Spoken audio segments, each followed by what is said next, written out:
Hello, guys and gals, and welcome. So we finally finished all the patch notes and all the craziness that's been going on, and well, there's a lot to go over. Quite honestly, I think I took like 6 hours to go over all the data that came out, and you guys don't have 6 hours. So let's go over the resistances real quick. We're going to talk about the resistances, and we'll separate this out into a couple videos. The resistances, I am happy to say, are very much like Diablo 2 resistances. Let me pull up a little notepad here, and let's do this the old-fashioned way by writing it all down. So in Diablo 2, the resistance cap was 75. All right, so that was the cap for all resistances. You could not go any higher than 75. Now there was specialized equipment and skills that could bring you as high as 95, depending on if you had access to that equipment, which was not always the case. There are also penalties. So in Diablo 2, there are penalties in Nightmare and Hell difficulty. And those penalties are pretty severe. In Hell difficulty, it is -100. And Nightmare is -40. Now, there are quests specifically that can bring up your resistances by 10 per act for a total of 30, which would negate the majority of these negatives. So instead of 100, you would have 90, 80, 70, -70. And in Nightmare, you would have, obviously, -10. Now, why am I bringing up Diablo 2? Well, it seems as if Diablo 4 has adopted a very much so Diablo 2-esque style system where the percentages mean exactly what they say, give you exactly what they say, and there is a negative just exactly like Diablo 2 has. So what are Diablo 4's settings? So Diablo 4's resistances are a little bit different, and they've basically let us know that the resistance cap is 70%, and also specialized equipment and skills can bring you as high as 85%. So not quite as high as the 95% that you could make it to in Diablo 2, and a little bit lower on the cap, 70 instead of 75 for the resistances in Diablo 4, but nonetheless pretty darn good. The penalties are as such. So World Tier 4 is -50, which is actually written here, I do believe.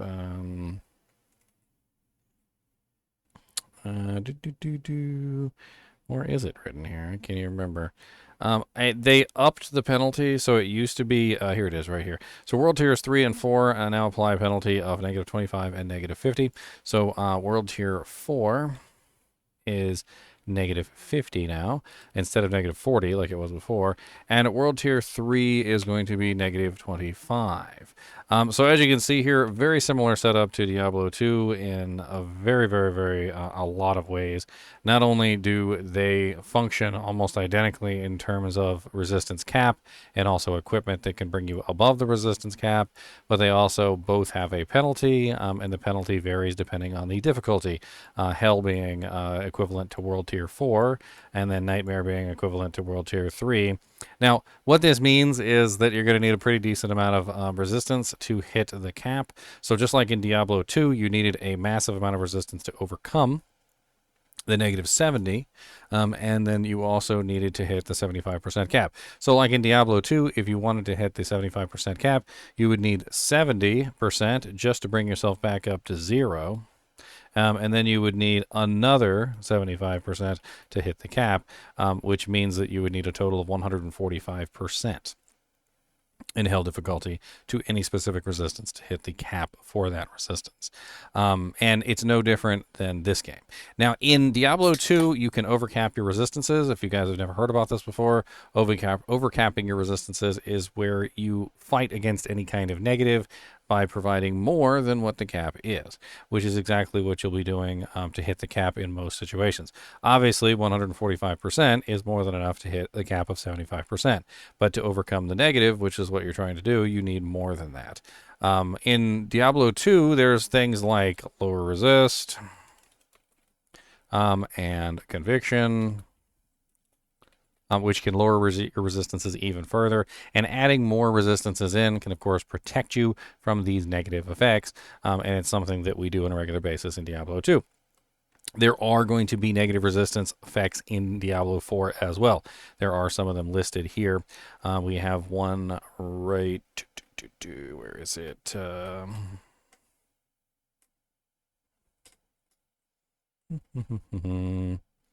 Where is that evil thing?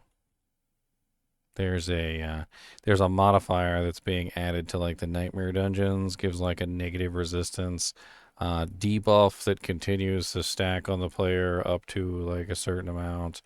I think if I go, let's see here. Here it is, Resistance Breaker. So this is one in particular that we're going to be looking at in Ancestral difficulty, and it's all resistances are reduced by -5% for 6 seconds, stacking up to 25%.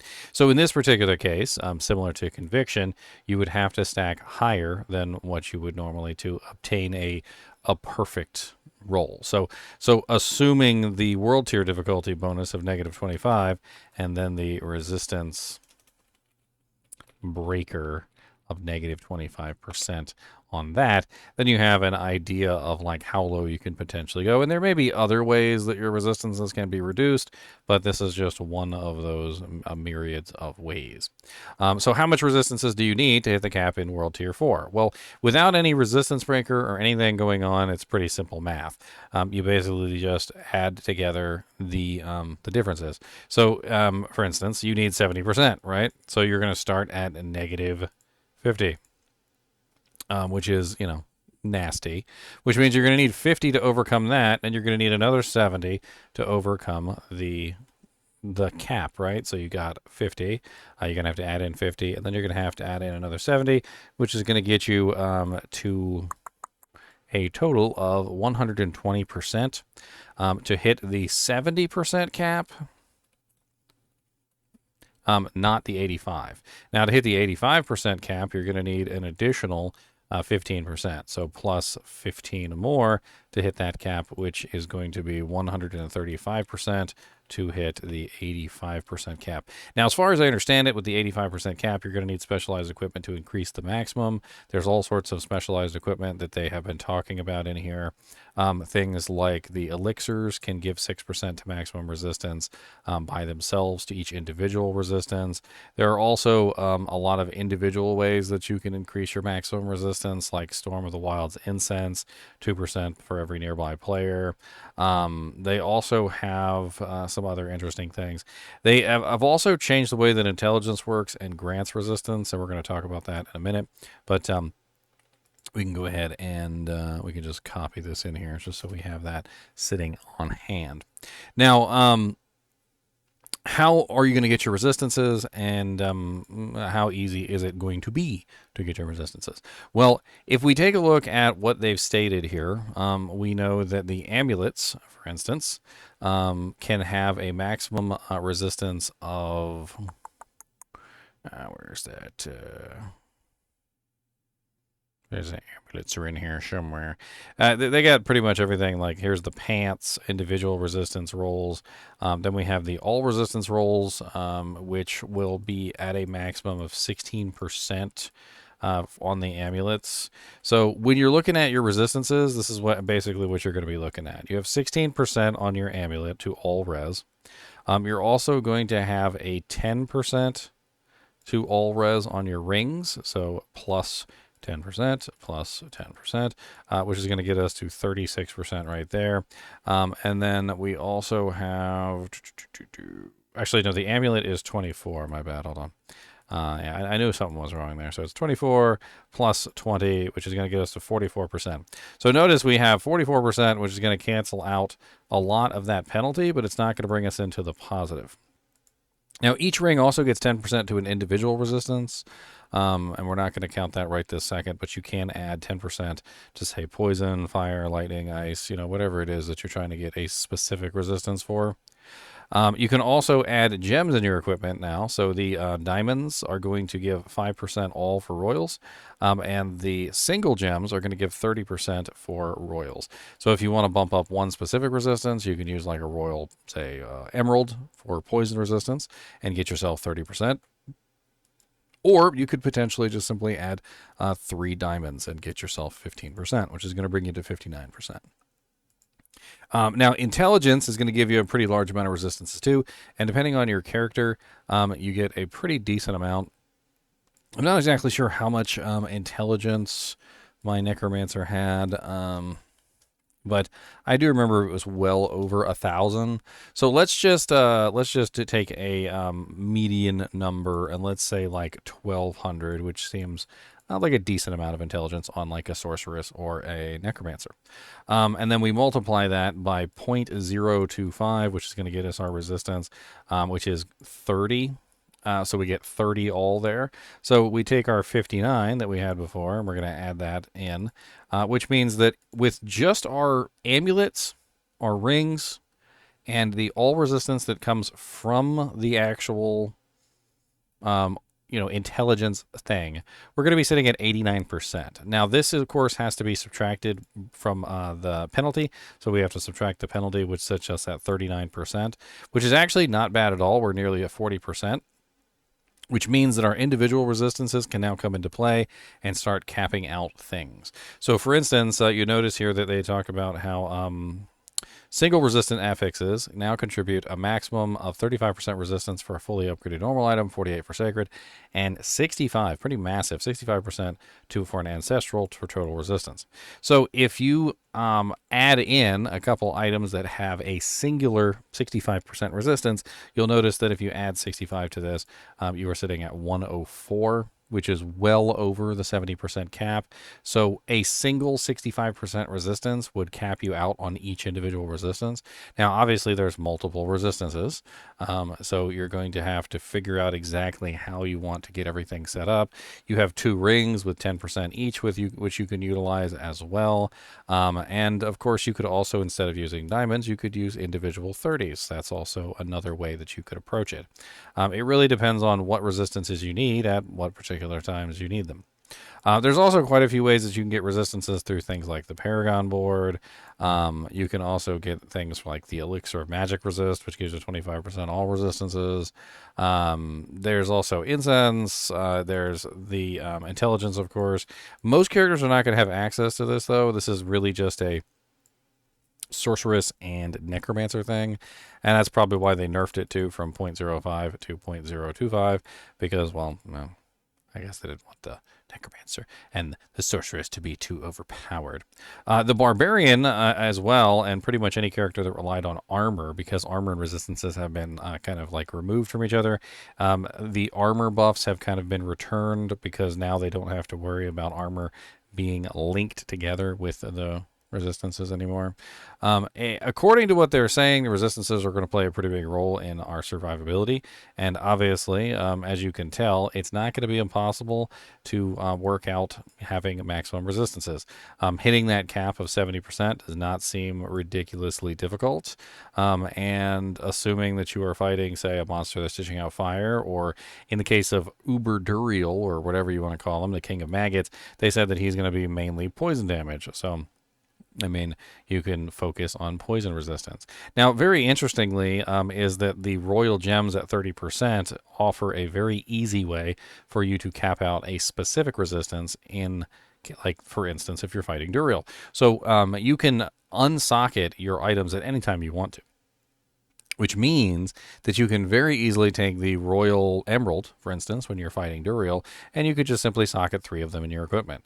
At any given time, that would give you 30, 60, 70, 80, 90. So 90% resistance right there from 3 perfect emeralds, which is pretty insane and would definitely cap you out in a single resistance.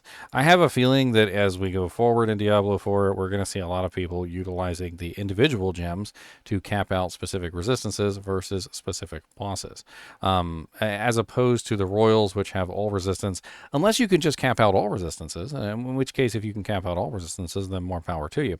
but it is a little bit more difficult to cap out all resistances than it is to cap out singular. As you can clearly tell, with the royals, you can very easily cap out one resistance with absolute ease.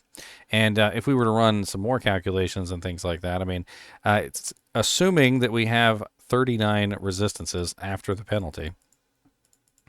Let's say we were to put one emerald, one ruby, and one topaz to spread out the resistances, kind of like in the old days with Diablo 2, where you would go like Ralort Tal in like an armor or something, right? Well, that would be 30% plus to 39, which is going to get us a pretty decent 69 resistances, which is only 1% off cap, and very, very, very, very nice in my opinion. Because in this way, yes, you may not have 70% all resistances, but you could have a one royal gem of each type that you are worried about in your gear. And then what you could possibly do also after that is simply have the remainder, whichever one that you don't have as a gem, on like your pants, because they said that there will be resistances rolling on pants. So if you grab one 65% resistance to that remaining resistance, which you are not gemming up, which is actually really easy, by the way, because this is something that you could swap in and out as necessary relatively easily. So at any point you could just simply go, okay, well, I found a pair of pants that has massive poison resistance on it. So you would take the emerald out and then you would put a sapphire in for the cold resistance, and so forth and so on. This is not going to be difficult at all. In fact, during the campfire, they called it some sort of puzzle, but to be honest with you, it looks like if you are familiar with the Diablo 2 system, you are going to absolutely love the Diablo 4 system, because the Diablo 4 system seems basically identical, and I absolutely love it. It has a cap. It has penalties. It is easy to understand. You add resistance. It actually does what it says. I am absolutely loving it. I have not even played it or tested it in game yet, and I can already tell you this is 10 trillion, kabillion, zillion, badillion, billion, trillion, fillion, I don't even know if it's a real number, times better than it was before. Anyway, I'll be putting out a couple more videos on this stuff, and, in general, keep an eye out. If you haven't seen, by the way, I also have some little beanies on my shop at ggmentor.com. It was a popular item that had been requested. It wasn't really my idea. It was just something that people wanted, and I finally went ahead and did it. So I've got a Shaco and a peasant crown on here. If you'd like to get your own Shaco, well, hop over to ggmentor.com and pick it up. I also have a peasant crown if you prefer your hats doo-doo brown. I mean, which one do you want? Doo-doo brown or puke green? Comparing two turds again. Anyway, as always, I do appreciate you guys and gals watching my videos, even when we're just talking about resistances. And as always, keep watching.